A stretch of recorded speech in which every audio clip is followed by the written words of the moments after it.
Good morning, gardeners. How are you guys doing? I hope you guys are doing good. So today on Shed Wars, we'll be transplanting these pepper plants. Now these are bell peppers.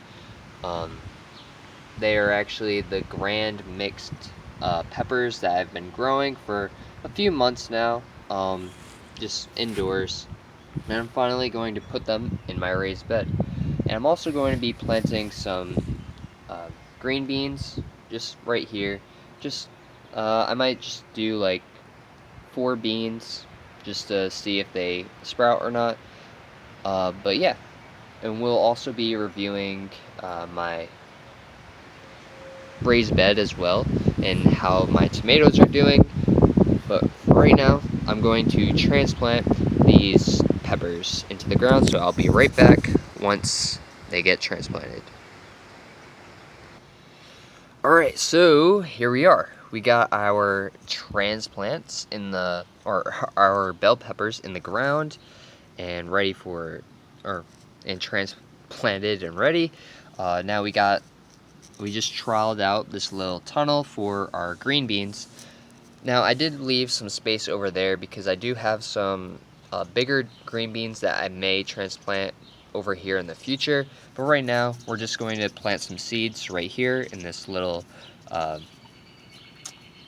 tunnel that I made. But let's put you guys down. Whoop. Alright, here we are.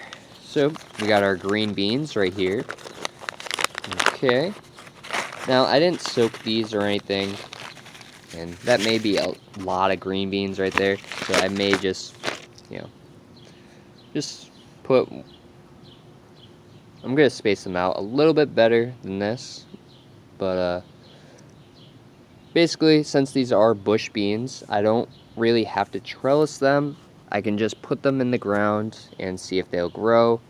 I may put them down a little bit deeper just by putting my finger in there and pushing them down to the soil. But either way, I'm not going to use all these. Like I was saying before, let's put these back, and then I'll show you guys the stats. Alright, so I put them in, alright, put them in the ground. Now I'm just going to bury them,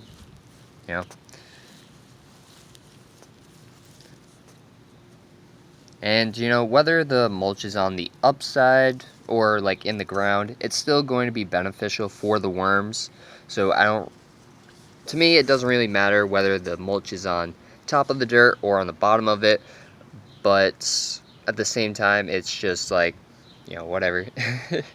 It's just going to do the same thing, and if it doesn't, then that's my fault. But other than that, let's check out the tomato plants that survived the frost and stuff like that. So I planted these tomato plants before the last frost, or it was technically after the last frost, but then we had that polar vortex or whatever, and as you can see, they're kind of recovering from it. I did use the pillowcase method on 2 of these because I only had 2 pillowcases to spare, and the other 2 I just used like a long sheet to cover over everything. That way they weren't as bad, or didn't get as much damage to them. As you can see, these tomato plants are becoming nice and green, and that's what you want. You want to see nice green leaves. Before, they were kind of like a dark green, and that was just because of the cold. Like, it was cold, but at the same time, as you can see, I'm starting to get some tomatoes as well, so that's pretty cool. Hopefully,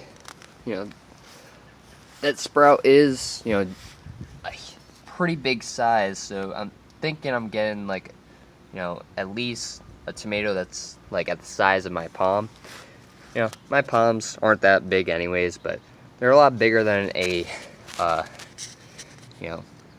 cherry tomato. But anyways, here is my Brussels sprouts that I've grown from seed and I transplanted into the garden.